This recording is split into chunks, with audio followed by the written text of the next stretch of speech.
엄마 아빠를 만날 꿈에 부풀어서 압록강을 건넜던 9살의 소녀. 중국 공안에 체포돼 강제 북송될 위기에 놓였다는 소식 전해드렸습니다.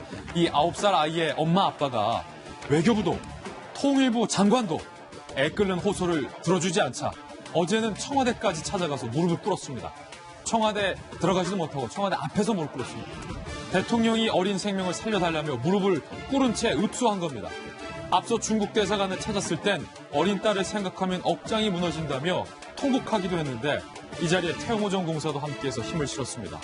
어떻게든 딸을 구해내고 싶은 간절한 어머니의 목소리부터 들어보시죠. 존경하는 중국 대사관님께 호소합니다. 사랑하는 딸과 헤어진 지도 어느덧 3년 세월.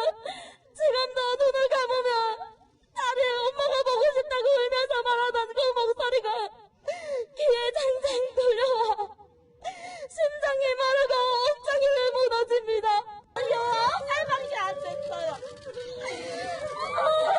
저희 잘 살려주세요. 진짜 살방이 안 됐어요.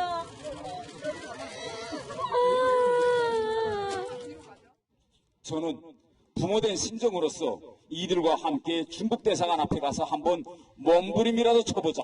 9살, 10살짜리 딸애를 가지고 있는 이 나라의 어머니들, 어떻게 하면 우리 모두 힘을 합쳐서 어린 딸이 자기 어머니 품으로 올 수 있게 우리가 해줄 수는 없을까요? 야, 9살 어린 딸이 얼마나 눈에 밟힐까요? 언제까지 외면하실 건가? 라는 부모의 말이 뼈아프게 다가옵니다. 9살 아이뿐만 아니라 함께 붙잡힌 6명의 탈북민들도 강제 북송 위기에 놓였습니다. 헌법상 탈북민들도 우리 대한민국 국민이라는 점 제가 분명히 말씀드립니다. 우리 대한민국 국민들이 안전하게 고국의 품으로 돌아올 수 있도록 정부가 의무를 다해 주시기를 간곡히 부탁드립니다. 지금 이 엄마의 눈물 어린 호소가 너무나도 가슴이 아픈데 김현철 장관을 만났잖아요. 김현철 장관이 외교부에 얘기하겠습니다라고 해서 그 자리를 황급하게 떴고 외교부 직원은 이 엄마 아빠한테 저희가 해드릴 수 있는 거 없어요라고 정말로 냉정하게 얘기를 해서 지금 부모가 결국 청와대 앞까지 쫓아가는데 우리 정부 입장 나온 거 있습니까? 네, 지금 이 부모의 모습을 보니까 너무 가슴이 아프네요. 이 부모는 지금 이 정부로부터 어떤 얘기를 딱히 들을 수가 없어서 발을 동동 구르고 있는 상황입니다. 외교부는 어쨌든 최대한 북송을 막도록 조치를 해보겠다라고 얘기를 하고 있지만 이 부모가 어제 이 중국 선양의 중국 선양의 항공영사관 담당자와 연락을 했을 때는 어느 공항에 잡혀 있는지조차 모르겠다라고 지금 답을 한 상황입니다. 예. 지금 이 딸 같은 경우에는 지난달 26일에 외삼촌과 함께 한국으로 들어오기로 예정이 돼 있었습니다. 하지만 지금 아직까지 들어오지 않았고 그러면서 엄마 아빠가 백방으로 알아봤더니 이렇게 북송이 된 상황인데요.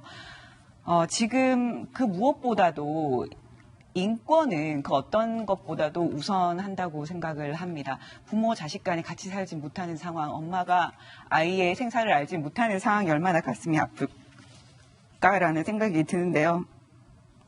정부 남북 관계도 굉장히 중요하지만 이 인권이야말로 그 모든 것을 앞서는 것 아니겠습니까? 우리가 정책을 시행할 때 투트랙이라는 말 자주 쓰잖아요. 이럴 때도 투트랙 전략을 써야 된다고 생각합니다. 인권은 인권 문제고요. 남북관계는 남북관계로서 좀 더 세밀하게 대응할 필요가 있지 않나 생각합니다. 국제법적으로 아동권리 보호조약이라는 게 있어요. 사실은 중국에서 이 9살 난 아이를 이렇게 보내는 것은 인권적으로도 맞지가 않을 뿐더러 국제법적으로도 좀 타당하지 않다는 지적이 많이 있습니다. 그래서 저는 사실 이번엔 좀 전격적으로 우리 나라가 나서야 될 거라고 보는데 사실 우리나라가 중국하고 관계에서 이런 상황에서는 나설 수 있는 그 여지가 사실은 거의 없는 게 조금 현실이기도 합니다. 어쨌든 중요한 건 그 UN 북한인권조사위원회에서 탈북민들을 강제 북송하는 중국에 대해서 강하게 비판을 하기도 했습니다. 그럼요. 그래서 이번에 좀 역량을 모아서 예. 아이를 조금 데려올 수 있었으면 좋겠습니다. 벌써 이거 저희가 보도해드린 지 5일째인데 그동안 정부 입장 나온 거 한마디도 없고 대통령도 이와 관련해서 말씀하신 거 하나도 없는데 장관님, 이게 사실은 이게 대통령이 나설 수 있는 일 아니에요. 그 북한 눈치가 그렇게 보입니까?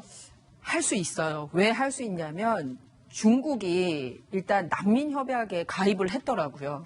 근데 그 난민 협약이 어떻게 돼 있냐면 이제 돌아가면 박해가 명백한 곳으로는 못 돌려보낸다라는 내용이 들어가 있습니다. 예, 북한으로 가면 예, 박해가 확실하죠. 죽일 수도 예, 있어요. 예, 사형될 수도 있고 그냥 뭐 사실 뭐 신체적으로 살아 있어도 산 게 아닌 그런 9살짜리가 평생 겪을 그런 아픔은 상상을 못 하는 거거든요. 그러면은 우리나라도 우리 국민이기 때문에 그 중국 정부에다가 그 난민 협약 내용 지켜달라라고 얘기를 해야 되고 또 중국 채널뿐만 아니라 다른 유엔 채널을 가동해서라도 중국에다가 인권 문제는 좀 같이 협약을 해달라고 우리나라가 얘기를 해야 돼요. 제가 왜 그 얘기를 하냐면 북한하고 미국이 협상한 것 중에 뭐냐면 돌아가신 분 유해 송환하는 거 얼마 전에 했었잖아요. 그죠? 아니 이미 다 돌아가신 분에 대해서도 유해 송환하는 거에 나라가 목숨을 걸고 이렇게 막 전력을 다해서 하는데 살아있는 사람이잖아요. 그것도 9살짜리 여자애.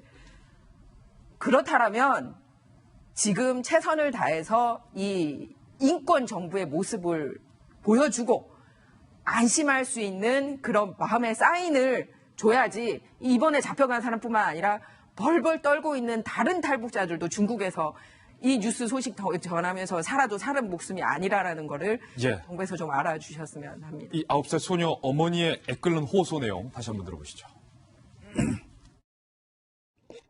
존경하는 중국 대사관님께 호소합니다. 사랑하는 딸과 헤어진 지도 어느덧 3년 세월.